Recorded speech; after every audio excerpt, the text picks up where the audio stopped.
be ready. Start. The suit is filed a good 4 years prior to even the expiry of 10 years. She attacks the finding of the High Court that the second defendant was not a bona fide purchaser for value. She pointed out that as far as knowledge of pendency of suit is concerned, the evidence pointed to the second defendant not being aware of the suit. Defendant 1B has admitted to not disclosing about the pendency of the suit to the second defendant. The second defendant inspected the site and found it to be a vacant land except for a small shed. Regarding the finding of the High Court that the original document evidencing delivery of possession of the plant schedule property by the BDA to the first defendant was not given to the second defendant and that only a photocopy was given, it is contended that second defendant was informed that the original was lost. There was already an assignment in favor of defendant 1B. Pehra, there was no need for the second defendant to make any further inquiry. All possible inquiry was conducted by the second defendant. There is no justification for the High Court to conclude that second defendant was not a bona fide purchaser for value. As far as finding of the High Court that the second defendant, a 20 years old at the time of the sale, did not have the wherewithal to purchase the property, it could not be justified having regard to the evidence which established that the second defendant was the owner of 10 acres of land. He was into the business of selling milk and he had the necessary funds, and there is no occasion for the High Court to interfere with the findings of the trial court in this regard. The learned serial counsel for the plaintiff reminded us that matter is appreciated by the two courts. The finding that there was a valid contract by the trial court was not challenged by the appellant. There is no pleading to justify the argument that the argument in question was not lawful.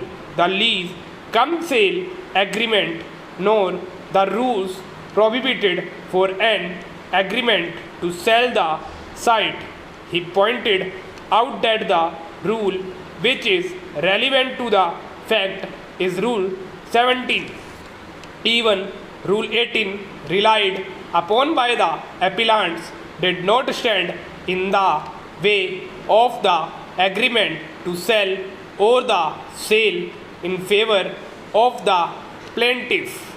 Pehra, he also emphasized that it does not lie in the mouth of the appellant to invoke the proposition that agreement in question was unlawful. He pointed to the findings of the High Court that by his conduct there was complete absence or bona fides in the claim. He pointed out that as correctly found by the High Court, doctrine of lease pendens applies. He further submitted that at any rate, if the court found that lease pendens did not apply, the fact that the second defendant has not been found to be a bona fide purchaser for value was sufficient for this court to decline to interfere, particularly in a jurisdiction which originates from the grant of special leave under Article 136 of the Constitution of India. He would refute the contention that the suit was not maintainable and further that it was premature. He would point out that confronted with the definite stand of the first defendant, who he points out was the wife of an MLA and also a minister, and having regard to Article 54 of the Limitation Act 1963, had not choice except to rush to the civil court and institute the suit. He would rely upon large body of case law, including judgments of the High Court of Karnataka, to contend that an agreement to sell in circumstances such as obtaining in the present case was valid and lawful. He would command for our acceptance the findings of the court regarding the fact that second defendant was not a bona fide purchaser for value.